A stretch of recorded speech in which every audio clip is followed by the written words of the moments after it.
sukses itu mirip seperti candu. Ketika orang sudah memiliki mobil bagus, dia akan pengen memiliki mobil yang lebih bagus lagi. Ketika dulu rumahnya tipe 36, kemudian ke tipe 45, kemudian ke klaster, kemudian dia akan memilih rumah yang mansion, misalnya yang rumah besar, berhalaman luas, misalnya seperti itu.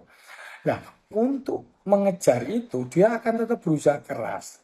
Waktu produktifnya, orang-orang yang ingin sukses itu akan diperas habis-habisan hingga mengurangi waktu tidurnya. Nah, sedangkan orang yang sedang bekerja keras tadi tidak merasa bahwa waktu berlalu begitu cepat. Makanya kenapa di kota itu waktu berlalu begitu cepat. Karena kecepatan sangat tinggi, bahkan sebuah percepatan. Ya, jadi ketika berangkat dari desa masih umur muda, entah selesai SMA atau selesai kuliah, kemudian tahu-tahu ketika sukses, itu ketika udah menjelang tua, dan itu pun nggak ada habisnya. Dan masalahnya, nggak mungkin orang itu di kota itu akan berhenti. Berhenti, dia harus akan tetap terus menaiki tangga. Jadi ibarat legenda Sisyphus ya, jadi seseorang yang mendorong batu besar ke puncak bukit. Dia mendorong batu itu dari bawah ke atas. Kalau dia berhenti mendorong, dia mungkin akan terlindas oleh batu tersebut. Tetapi dia kalau beristirahat sebentar, itu juga mungkin akan rugi karena orang lain juga mendorong batu lebih cepat daripada dirinya.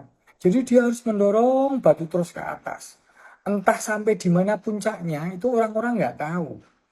Karena puncak nggak kelihatan. Namanya puncak, puncak kesuksesan itu tidak kelihatan. Nah, masalahnya yang menjadi pertanyaan, siapa yang menyuruh mendorong batu tersebut?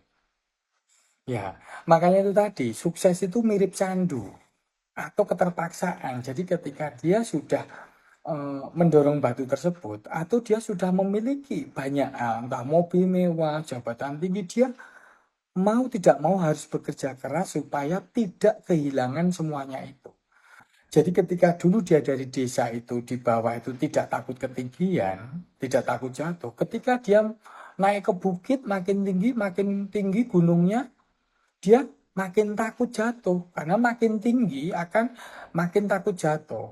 Disitulah penderitaan mulai ada. Ya, jadi menurut hemat saya, kalau sukses itu tidak hanya diibaratkan dalam hal materi saja, kepemilikan materi atau kekayaan. Tetapi hemat saya kalau sukses itu misalnya dia memiliki waktu yang banyak bersama keluarganya, kesejahteraannya juga meningkat dengan baik, tetapi tidak menghabiskan waktu produktifnya habis-habisan sampai kurang tidur.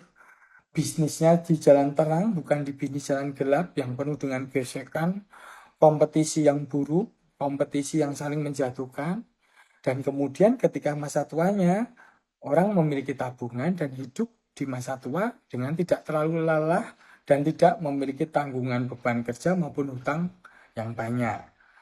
Ya, yang penting kumpul bersama keluarga. Karena waktu kemewahan yang utama saat ini itu adalah berkumpul bersama orang-orang yang kita sayangi. Dan kesuksesan yang lebih dalam lagi, kalau hidupnya itu bermanfaat buat dirinya, keluarganya, dan lebih jauh lagi buat sesamanya dan buat masyarakat secara umum. Itu sukses yang paling keren.